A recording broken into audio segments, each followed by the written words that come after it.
आज ये मेरा सौभाग्य है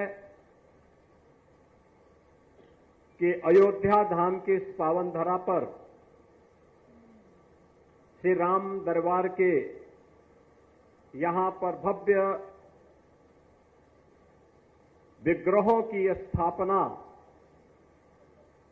का कार्य भी यहां पर मुझे करने का गौरव प्राप्त हुआ है और साथ ही साथ इस पूरी धरा को जिन्होंने अपने धर्माचरण से पवित्र करके इस पूरे क्षेत्र में 100 वर्ष पहले जिन्होंने श्री राम जन्मभूमि आंदोलन के लिए अपना पूरा जीवन समर्पित करके जन जागरण के एक बड़े कार्यक्रम को अपने हाथों में लिया था, ऐसे पूज्य संतों, पूज्य स्वामी मधुसूदनाचार्य जी महाराज, पूज्य स्वामी जगतगुरु रामानुजाचार्य स्वामी माधवाचार्य जी महाराज की दिव्य प्रतिमाओं के आज यहां पर स्थापना का कार्यक्रम संपन्न हुआ है। प्रभु श्री रामलला, मां जानकी और राम दरबार के श्री चरणों में कोटि कोटि नमन करते हुए, इन पूज्य संतों के भी श्री चरणों में नमन करते हुए मैं इन पूज्य संतों की साधना को मूर्त रूप देने के लिए, जिन्होंने आज न केवल जगतगुरु के रूप में धर्म जागरण के एक बृहद कार्यक्रम को अपने हाथों में लिया है, बल्कि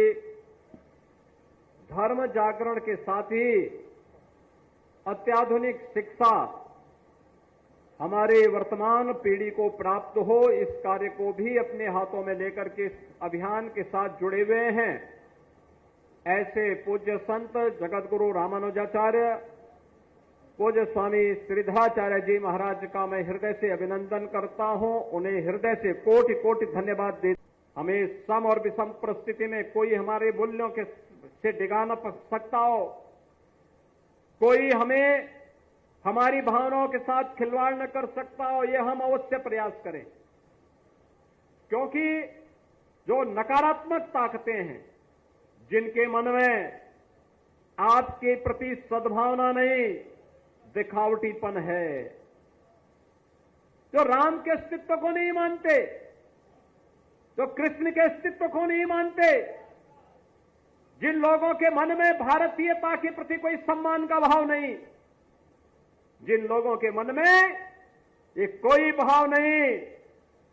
कि दुनिया के किसी कोने में कोई हिंदू प्रताड़ित हो रहा है तो उसके प्रति आवाज उठा सके, क्योंकि उसमें भी उन्हें लगता है कि अगर हम आवाज उठाएंगे तो कहीं यहां उनका वोट बैंक न खिसक जाए। वोट बैंक भी जिनको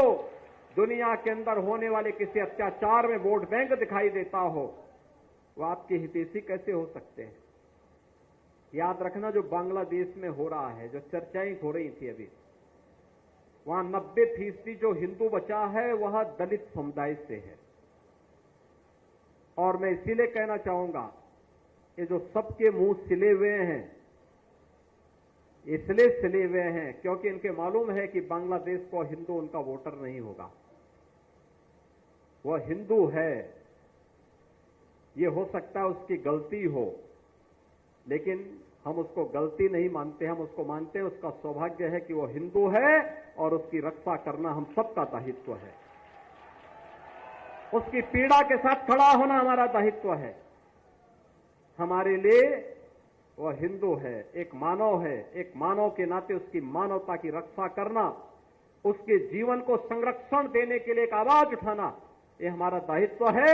और हम अपने इस दायित्व को निर्वहन जीवन भर करेंगे। ये किसी भी पक्ष और विपक्ष का मुद्दा नहीं, बल्कि मानवता को बचाने का मुद्दा है। राक्षसी वृत्तियां जब भी धराधाम पर प्रबल होंगी, उनका मुकाबला करने के लिए हमें तैयार होना पड़ेगा। 1 वर्ष तक ये कार्यक्रम चलेंगे। अभी 15 अगस्त को हम अपनी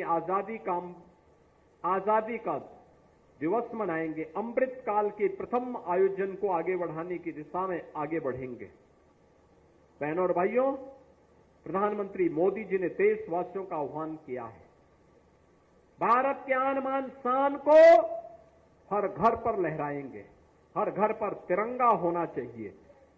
आजादी के अमृत महोत्सव के प्रथम काल में, अमृत काल के इस वर्ष में 13 से 15 अगस्त के बीच हम लोगों का प्रयास होना चाहिए कि अभी 11 से लेकर के 15 के बीच में तिरंगा यात्राएं निकलनी चाहिए, तिरंगा कार्यक्रम बनने चाहिए, तिरंगा पर गोष्ठियां होनी चाहिए,